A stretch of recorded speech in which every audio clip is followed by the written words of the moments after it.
Hello, everyone, and welcome to this edition of KPMG's podcast on Doing the Deal.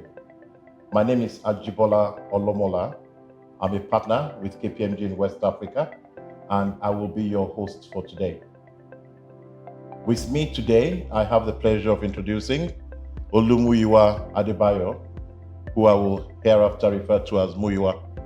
Muyiwa is the Group Head, Tax and Financial Controls at Sahara Group, one of the foremost companies in the energy sector, operating not only in Nigeria, but in 42 other countries across the world.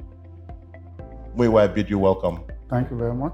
And before we delve into the heart of the meeting, I'd like to say a little bit about yourself and what interests you the most when you're doing deals.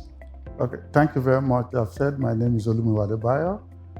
I work at Sahara, a multinational energy conglomerate, where we deal at various streams of oil and gas businesses, power, and infrastructure. I more or less get involved in financial matters, tax matters, and transactions, as the case may be. Generally, my exposures and experience over the years have placed me in this opportunity to be able to get involved or call upon to contribute along with other team members when it comes to deal transactions, be it M&A or the likes. And I believe that over time, we're much more involved in some deals that has always been successful. Okay, a very quick one from me. In terms of your experience and your preference, I would imagine you've done a mix of all, but what would you say is Sahara's preferred investment mode when you go into new territories? Would it be greenfield, or do you tend to prefer acquisitions as a means of growth? Okay, everything borders on understanding the business environment you are going into. There's no one cap that fits all. It depends on your strategy. It depends on that environment, the business domain. It depends on other macroeconomic variables that will dictate at that point in time what strategy or what business model is better off. But most times when you are going cross-country, sometimes it's easier by going by way of acquisition than startup, especially within the African borders. Yeah. Or because of there might be some bottlenecks that may border on the regulatory issues of localization of industry, which means issue of trying to promote local industry than external people coming in, except where it is much more of interest to countries where the demand for more foreign direct investment. Which means that it's a mix of things and factors that determines which way to go, whether by way of startup, but generally startup has its own dynamics, its own challenges, and it takes longer period or vintage periods to mature. And that's why most times companies and people in energy sector prefer by way of acquisition to enter into those new markets. That makes a lot of sense. And just thinking about Nigeria, because as you know, the Nigerian economy itself is very challenged, especially in the energy sector. And the government has made it clear that we need a lot of FDI, foreign direct investment, to come into the country to help us grow. And at the same time, we know that there are hindrances in dealing across Africa, particularly around product movement. But I would like to get your understanding of what the current macroeconomic environment is and how that impacts your investment strategies, not only for yourself, but for other companies in your sector. As we all know, energy is a lifeline of industry across the globe, and therefore it's always a challenging and a moving target. Now, let me more or less look at Nigerian context. Okay, Nigeria needs a lot of energy in order to industrialize. But when we look at it, we have energy mix and energy streams. Now, if you look at it from the oil and gas sector, you'll be looking at more or less the upstream, you look at the midstream, you look at the downstream. And from the power sector, you look at the generating aspect of it, you also look at the distribution aspect of it. But when you look at it in general, there is no stream that is not that important. But if you are to look at in terms of Nigerian context, we need to more or less focus on the aspect of downstream in terms of supply chain, in order to get energy across at all points in time and much more at a cheaper rate. And to do that, also refinery is a key factor in it, and which we are now seeing some trajectory in Nigeria trying to be a refining nation, because that is also going to give us a more or less a leverage to having that demand, that we are meeting the supply and demand equation at that point in time. And therefore, when you also now look at it, what is much more sustainable is energy that is considered to be green energy. Absolutely. Okay, and you are also aware of COP27 and the likes on the issue of trying to move away from fossil fuel to green energy. And therefore, we need to now look at aspects of what form of green energy can we use. I think starting from issue of gas to power, and also looking at issue of alternative energy, solar, wind, turbine, and the likes. And therefore, all of these are more or less a combination that probably will require more of foreign direct investment for a sustainable future for any economy. And I think in that light, every oil and gas company will be looking at that direction towards moving. Although there have been challenges about timing and the likes with respect to transiting, but as it is today, it's going to be a mix of what it exists as of today in terms of fossil fuel and what we are likely going to be a reality in the longer future in terms of sustainable green energy. Absolutely. When you are then evaluating companies or targets for acquisition or for merger, or business partners, or even when you're evaluating potential supply chain vendors for yourselves, do you incorporate elements of green energy into your scoring mechanism? Do you already do that, or is that aspirational for you? Okay, now the world is moving towards carbon accounting, which means you want to capture what is a level of emission, CO2 emission, and therefore everyone needs to realize that there's this principle of triple P.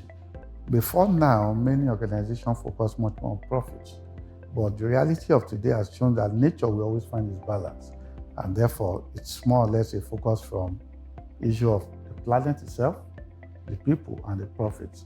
And when you look at it from that perspective, the question then is, as an organization, we are more or less holding our ESG tight, and also our sustainability reports we issue at every point in time.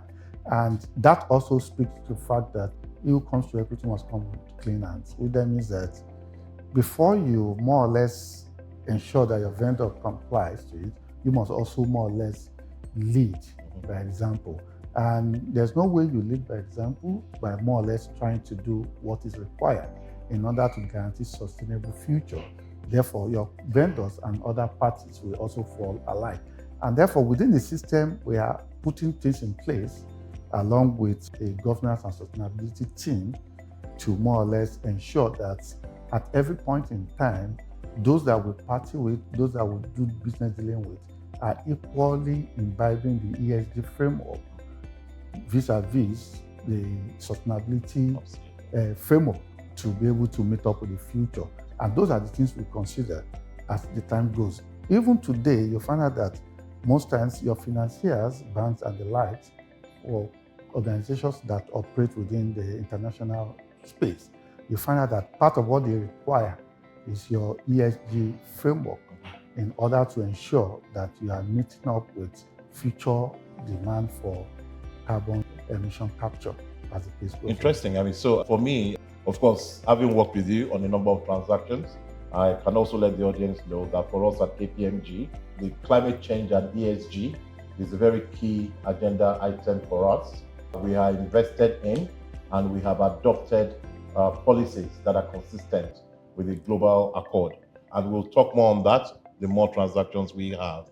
And since we're now talking about profits, I thought I should also come to something that could be a drag on those profits, and that's the tax that you have to pay, your contribution to the societies where you operate, the governments of the countries where you operate. And I then wonder, in your evaluation of bids, how much time do you spend getting familiar with the tax structure of your targets? And how important is that to you? Or do you take tax as a, if you like, almost like a commodity, something that will happen anyway, so why waste time with it? What's your view of that? As it is, for every deal regarding a target, you must also consider that due diligence is more or less the heartbeat of a deal. And in looking at that, we don't leave stone unturned for every aspect of due diligence. Therefore, it then means that no serious buyer in a deal, whether you're a financial buyer or you're a strategic buyer, that will not take that due diligence seriously. Or because you can't say you want to operate within a jurisdiction or you want to operate within the international framework and you're not tax compliant. There's ethical aspect of it, there's moral aspect of it, and there's legal aspect of it. And therefore, at every point in time, we take tax due diligence seriously, if not more than every other aspect, or because you want to be responsible. It's your civic responsibility, and any target you are more or less trying to acquire, you must ensure that they are compliant. And if they are not compliant, you must be able to evaluate from your DD what kind of exposure do they have in which compulsorily they have to comply, or if you are going to comply on their behalf in terms of undisclosed tax obligations. Therefore, you need to factor that into your final bid price. Absolutely. In order to ensure that all is well. And this is very common when you are buying an entity by way of stock, which means you are buying it as a going concern. You are not buying the asset. Even to some limits, if you are doing asset purchase, you still have some exposure depending on the jurisdiction that you're operating, which then means that it's a no-no for us to more or less have anything like we just feel to do the needful when it comes to tax due diligence. And I will always advise any company or any strategic buyer or a financial buyer that tax due diligence should be central point to your deal structure. Okay, so you spoke about the contagion effect that could occur if you were to do a deal without understanding the dynamics of the environment in which you are merging into. That's something that could affect you on a going forward basis. Yeah. But have there been instances then that you have walked away from what could be a sweet deal just because you couldn't get good comfort around these risks? Yeah, there have been situations where you are confronted with a deal that is promising, but as time goes on, from your tax due diligence, you are able to experience that there are some contingent tax liabilities in which the company did not own up, which we could classify as undisclosed tax liability. And by we factoring such into a deal price, it then means that we are factoring it on the premise that we are going to make such tax obligation payable to government, as the case may be, which then means that it's going to reduce whatever the bid price is. And at the end of the day, for every buyer, you want to maximize your selling price. But at our own part, because we have tax governance, we must always consider that we do all what is legal, all what is ethical at every point in time. And if such is not being adhered to from the angle of the other party, it's something that goes on unexecuted. But if the party realizes that this is the right thing to do, therefore it's being factored into the deal price and we seal the deal. But at every point in time, the narrative is that you must ensure that you are tax compliant. Absolutely. I like the fact that the word ethics have come up at least 3 times in the course of our discussion today. You've said it 3 times. And that tells me a lot about your own cultural makeup and that of your organization. One of the things we also see happen oftentimes when you do deals is the challenge of integrating the cultures of the organization into your own culture. Are there strategies that you have found particularly useful in bridging potential cultural gaps as you expand your organization beyond your immediate span of control? Yeah, thank you very much. I think I'll take us back to the philosophy that most times why many acquisition or M&A fail. You'll find out that they fail not because of the technical aspect of it in terms of documentation, your strategy in terms of looking at potentials, your synergy, but rather is the aspect of integration. And when it comes to integration, it's always issue of people. Therefore, what you just need to do, or what I've seen done in practice, which also within our own system we've had to do, is to ensure that we put everybody on the same scale so that there's no bias on the aspect of let's say we are the buyer and we are buying into another company. And therefore you allow the members of those other companies to understand that we are all together and we are one and we are equal. And one thing that speaks to the fact is what we call the shared value, which means if we have common value system, if you're able to see the perspective and diversity of others, and you have also allowed others to see your own diversity, and you are able to have a win-win situation, you take the good aspect of that diversity or culture of the acquired entity. You also look at your own culture, those that you might likely drop, those that you might likely retain, and you more or less come by way of having workshops, continuous engagement, discussion, team building, teamwork, and build trust over time, because you have to earn that trust. And at the end of the day, you find out that there seems to be shared value that allow successful integration, because the core of integration after a deal is the soft aspect of it, and it's always people aspect.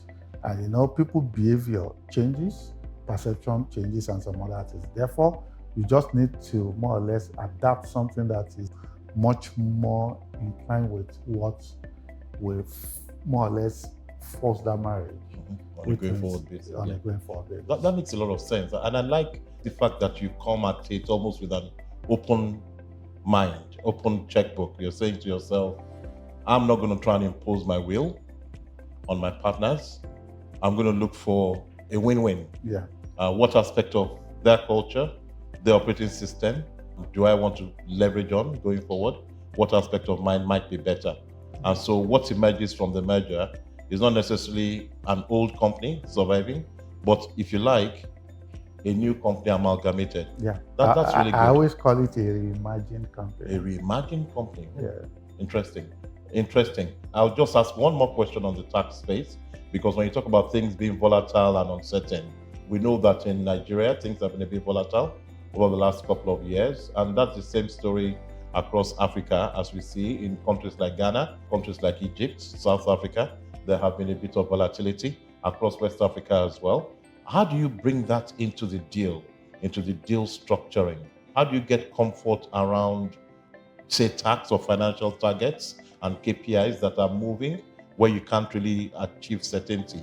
Are there any tools that you typically use to give yourself a bit more comfort around those issues? One thing is that when it comes to deal, you also go into it with some leverage. When I say leverages, you have people that have what we call domain experience, especially when it comes to going into other jurisdiction. And therefore, there's no way you will not have to engage lawyers in those jurisdictions, or lawyers that have understanding of such transactions or the industry of that target. Likewise, consultants, financial and tax consultants. Therefore, it's a mix of all of this, plus our own internal workings that you have to put together in order to have that full knowledge of what you are going into. Because the most important thing is to have granular understanding of the terrain. The terrain might be industry and might be market. And therefore, what we ensure we do at every point in time is to ensure that we bring in on board those that have that knowledge. And we also more or less annex data, market data, in order to do that, and probably industry analysis and news to do that. Absolutely. Fantastic. And as I let you go, my last question to you is if you have any advice you'd like to give to our viewers as they navigate the world of doing deals across Africa, as a company that yourself have done this for the years. My advice will just be that when you are doing deals, it's process driven, it's time consuming, and it requires a lot of due diligence and care. And therefore, you have to more or less have eagle eye to look at every aspect. And that's why I always say, due diligence is usually the act of every deal, which means you can't overemphasize that. And you must not miss anything out in every spectrum of due diligence. Thank you so much, Muyiwa. And there you have it, viewers. The key takeaway for me, and there are so many here today, but the one I'll take away the most is that due diligence is the heart of every deal. And the more time you spend getting familiar with the environment of your target, better and the more successful the deal is likely to be. Thank you very much for joining us for this episode.